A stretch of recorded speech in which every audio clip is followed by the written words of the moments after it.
प्रत्येक राजकीय अपडेटसाठी चॅनलला सबस्क्राइब करायला विसरू नका। शरद पवारांनी राष्ट्रवादी पक्षाचा अध्यक्षपदाचा राजीनामा देणार असं जेव्हा जाहीर केलं होतं तेव्हा यशवंतराव चव्हाण प्रतिष्ठानच्या त्या बैठकीमध्ये अजितदादांनी एक वाक्य वापरलं होतं। साहेबांच्या हयातीतच जर पक्षामध्ये नेतृत्व करण्यासाठी नवीन नेतृत्व तयार होत असेल तर ती अतिशय चांगली गोष्ट आहे आणि त्याचं स्वागत सर्व कार्यकर्त्यांनी केलं पाहिजे आणि अशा प्रकारे त्यांनी त्यावेळी शरद पवारांच्या राजीनाम्याचा पाठिंबा त्यांनी दिला होता। अशा प्रकारचं सगळं काही होतं।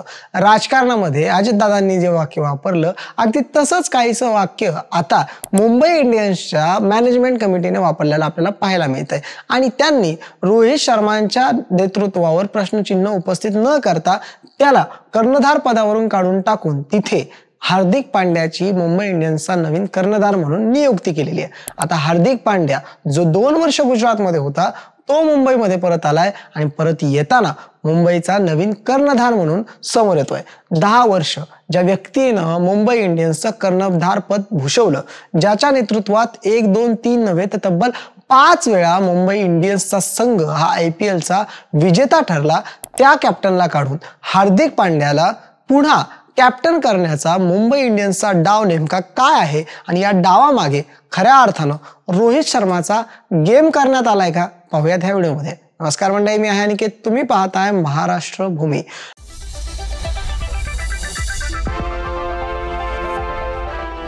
IPL म्हणा किंवा क्रिकेट म्हणा, भारतीयांच्या अतिशय जवळच्या या दोन्ही गोष्टी आहेत आणि जेव्हा प्रश्न IPLचा येतो तेव्हा 2 संघांची नावं आमने सामने येतच असतात। पहिला म्हणजे मुंबई आणि दुसरा म्हणजे चेन्नई।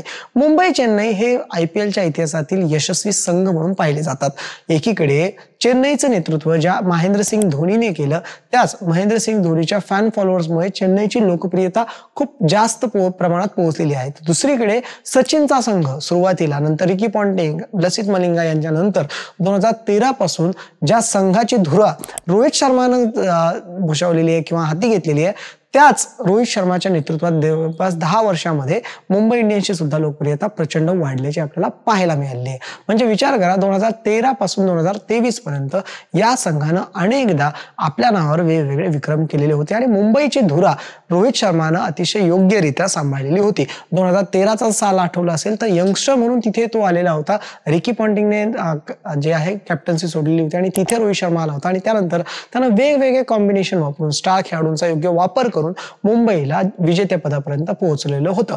पण आता अचानक रोहित शर्माला का काढण्यात आलंय आणि रोहित शर्माने सांगितलं म्हणून त्यानं राजीनामा दिलाय की त्याला राजीनामा द्यावा लागलाय, असा देखील सवाल विचारण्यात येतोय। त्यातलं पहिलं मुख्य कारण जे आहे तर आपल्याला काही दिवसांपूर्वी रोहित शर्माचं आलेलं एक विधान आहे ते आपल्याला लक्षात ठेवावं लागेल। रोहित शर्माने BCCIला सांगितलंय की जर तुम्हाला असं वाटत असेल की मी पुढच्या वर्ल्ड कप मध्ये म्हणजे पुढच्या पुढच्या वर्षी जो T20 वर्ल्ड कप होणार आहे तिथे भारतीय संघाचं नेतृत्व करावं तर ते मला तुम्ही आत्ता सांगा, म्हणजे मी त्या दृष्टीने तयारी करू शकतो। म्हणजे ही गोष्ट एकदम स्पष्ट होते की रोहित शर्माला सुद्धा आता काही जो हेक्टिक शेड्यूल आहे त्या शेड्यूलच्या माध्यमातून समोरची तयारी त्याला करायची आहे।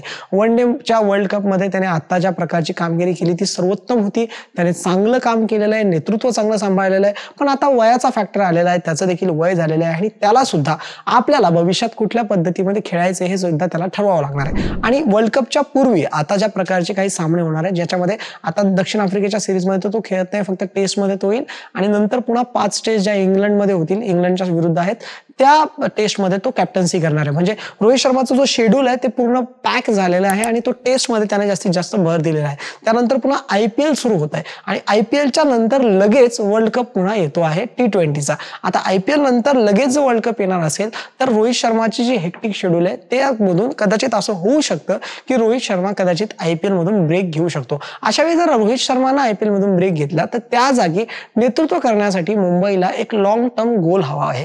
लॉंग टर्म एखादा कर्णधार असणं देखील महत्वाचं आहे। गुजरातमधून हार्दिक पांड्याला जेव्हा इकडे घेण्यात आलं, ट्रेड करण्यात आलं, त्यावेळी त्याला अनसाइन्ड म्हणजे अनडिस्क्लोज नावाची रक्कम सुद्धा दिलेली आहे। अनडिस्क्लोज रक्कम आहे ती काही कोटींमध्ये असू शकते असं म्हटलं गेलंय।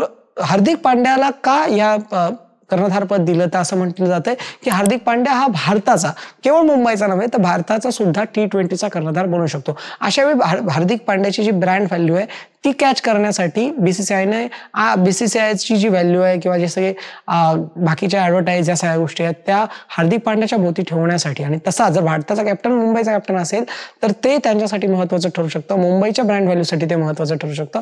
म्हणून हार्दिक पांड्याला ट्रेड करण्यात आला आणि त्याला कॅप्टनशिप देण्यात आलेली आहे. आता हार्दिकपेक्षा सुद्धा सिनियर काही खेळाडू आपल्याकडे आहेत, पण मुंबईकडे आहेत. सूर्यकुमार असतील किंवा जसप्रीत बुमराह असेल, पण त्या दोघांच्या तुलनेमध्ये हार्दिकचं ऑलराऊंडर असणं आणि हार्दिकला असलेली ब्रँड व्हॅल्यूज आपण पाहिली तर त्यामुळे हार्दिकला तिथे कॅप्टन करण्यात आलेलं आहे.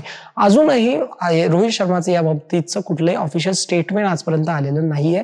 रोहित शर्माची नेमकी या सगळ्या भूमिकेवर काय त्याचं स्टँड असेल हे सुद्धा आपल्याला पाहणं गरजेचं ठरेल. पण नुसताच आता जर ज्या प्रकारचा काही निर्णय घेतलेला आहे त्यातून असं दिसतंय की या एका निर्णयामुळे मुंबई इंडियन्सच्या फॅन्समध्ये प्रचंड नाराजी आहे. गेल्या काही दिवसामध्ये, गेल्या काही तासामध्येच 7 लाखांच्या वरती लोकांनी मुंबई इंडियन्सचं अकाउंट जे आहे, इंस्टाग्राम अकाउंट, ते अनफॉलो केलेलं आहे. आणि बायकॉट MI किंवा बॅन MI नावाने सुद्धा ट्रेंड जे आहेत ते सध्या सुरू झालेले आहेत. तुम्हाला काय वाटतं, हार्दिकला कॅप्टन करण्याचा मुंबईचा निर्णय योग्य होता की अयोग्य? कमेंट करून आम्हाला तुमचं मत नक्की कळवा. धन्यवाद.